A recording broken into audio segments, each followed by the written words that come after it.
السلام عليكم ورحمة الله وبركاته. النهاردة حلقة جديدة من قناة وصفات شاهيناز.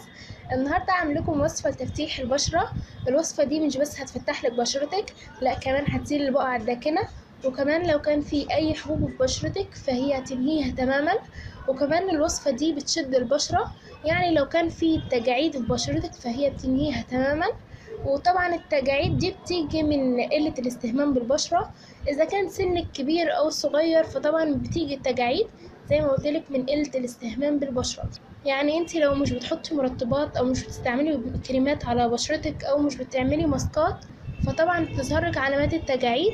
حتى لو كان سن صغير برضه هتظهرلك التجاعيد، علشان بشرتك بتكون جافة، علشان مش بتستعملي لها مرطبات او مش بتعملي ماسكات، فطبعا لازم تستهمي ببشرتك. وفي نفس الوقت برضو لو كانت بشرتك سمرة فده طبعا من قلة برضو الاستهمام بالبشرة. لازم تستهمي كويس جدا ببشرتك علشان بشرتك تبقى كويسة. ان شاء الله الوصفة دي هتفتح بشرتك جدا وهترطبها وتنعمها وهتزيل البقع الداكنة وهتزيل التجاعيد من بشرتك. الوصفة دي يا بنات فعالة جدا جدا وهتجيب نتيجة معاكي، بس طبعا لازم الاستمرار على اي وصفة. وان شاء الله الوصفة دي معلهاش اي اضرار لبشرتك ولا مش هتسبب لك اي اذى، وكمان بمكونات بسيطة جدا وان شاء الله موجودة عندك في البيت. بس قبل ما اعرفكم عن المكونات ما تنسوش تضغطوا لايك وشير وسبسكرايب وتفعلوا علامة الجرس علشان يوصلكم كل جديد مع قناة وصفات شاهيناز. تعالوا بقى اعرفكم عن المكونات. المكون الاول والاساسي ومتقدرش تستغنى عنه هو الرز. طبعا الرز ده موجود في اي بيت. الرز ده من الحاجات الجميلة جدا اللي هي بتفتح البشرة وبتزيل البقع الداكنة. الرز ده يا بنات هيفتح بشرتك جدا وهينعمها، وكمان هيديها اشراق ونضارة، هيخلي بشرتك زي القمر. الرز ده يا بنات يعتبر علاج للبشرة من اي مشاكل موجودة في بشرتك. والمكون التاني هو زيت اللوز الحلو. طبعا زيت اللوز ده من الحاجات الجميلة جدا اللي هي بتفتح البشرة وبترطبها وبتنعمها، من الزيوت الجميلة جدا. طبعا زيت اللوز الحلو ده بيستعمل للبشرة واذا كان للشعر، اما زيت اللوز المر فهو للجسم، يعني ما ينفعش انك تستعمليه على بشرتك.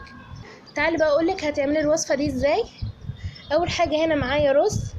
طبعا الرز ده زي ما قلتلك موجود في اي بيت، وتقدري تستعملي الرز باي نوعية موجودة عندك. هنا هتجيبي الرز هتقسميه على نصين. اول نص فيهم هتحطيه في الكسرونه وهتحطي عليه نص كوبايه ميه وهتسيبيهم يغلوا حوالي 10 دقايق لحد ما تبقى معاكي ميه الرز بالشكل ده. طبعا ميه الرز دي هي اللي احنا محتاجينها في الوصفه. والجزء التاني من الرز هتطحنيه وهتخليه بودر بالشكل ده، يعني هتخليه ناعم.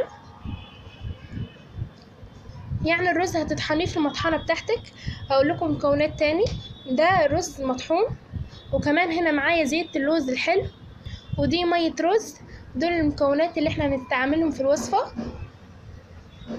تعالوا بقى نعمل الوصفة دي مع بعض. اول حاجة هحتاج طبق ومعلقة.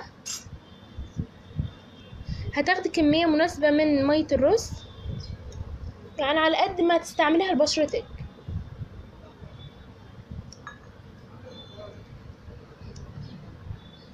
انا هنا حطيت 5 معالق من مية الرز. مية الرز دي ما ترميهاش، هنحتاجها تاني. وكمان هنا هحتاج معلقة من زيت اللوز الحلو.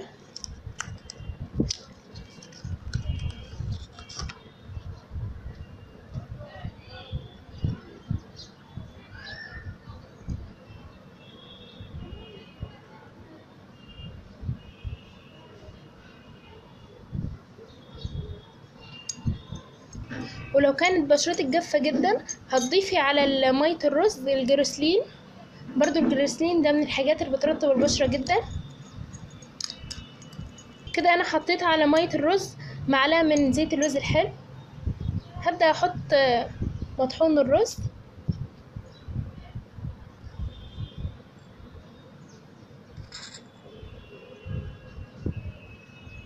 تبدأي تقلبيهم.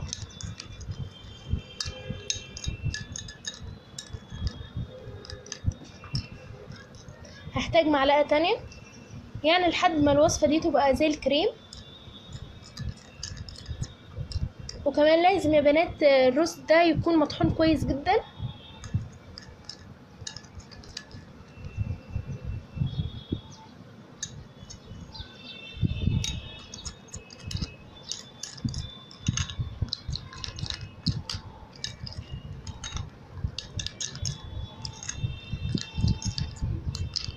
الوصفة دي يا بنات بتدي نتيجة سريعة جدا، بتفتح بشرتك في اسرع وقت ممكن.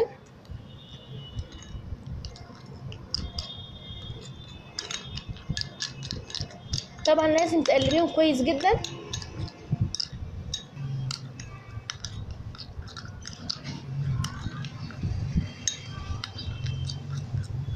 وبس كده بقت جاهزة معانا الوصفة، بقت بالقوام ده.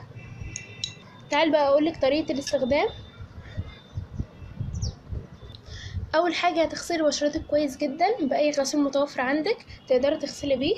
بعد كده هتحطي الوصفة دي على بشرتك، هتحطيها تسيبيها حوالي ربع ساعة، وبعد الربع ساعة هتغسلي بشرتك بمية تكون دافية.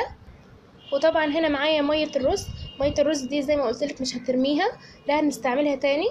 مية الرز دي هتفضيها في علبة تكون نظيفة، يعني تكون غسلاها كويس جدا، وهتحطيها في التلاجة.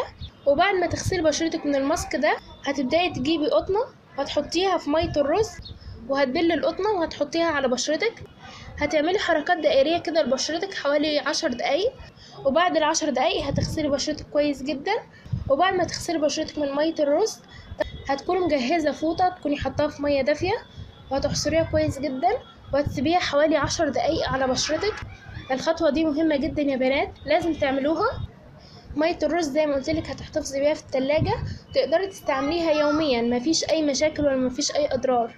اما الوصفة دي او الماسك ده هتستعمليه يوم ويوم، يعني ما تعمليش كمية كتير، يا دوب تعملي كمية تناسبك، يعني ما تكتريش في الكمية. زي ما قلتلك هتستعمليها يوم ويوم. بجد يا بنات الوصفة دي فعالة جدا، يعني هتفتحلك بشرتك في اسرع وقت، وهتسلك البقع الداكنة وهتشد بشرتك. بس طبعا لازم الاستمرار، اي كريم اي وصفة اي حاجة لازم تستمر عليها علشان تلاحظ نتيجة كويسة. يعني في بنات بتستعمل الوصفة مرة واحدة وبتقول ما جابتش نتيجة، لا انت لازم تستمر عليها، يعني مفيش حاجة بتجيب النتيجة من اول مرة، لازم الاستمرار. بجد يا بنات الوصفة دي جابت نتيجة سريعة جدا وعن تجربة، وكمان مش هتسبب لك اي اذى او اي اضرار لبشرتك. وطبعا لازم تعملي الخطوات كلها اللي قلتلك عليها، الخطوات دي مهمة جدا جدا لازم تعمليها. وبس كده تكون خلصت الوصفة بتاعتي، يا رب تكون عجبتكم. متنسوش تضغطوا لايك وشير وسبسكرايب وتفعلوا علامة الجرس علشان يوصلكم كل جديد مع قناة وصفات شاهيناز.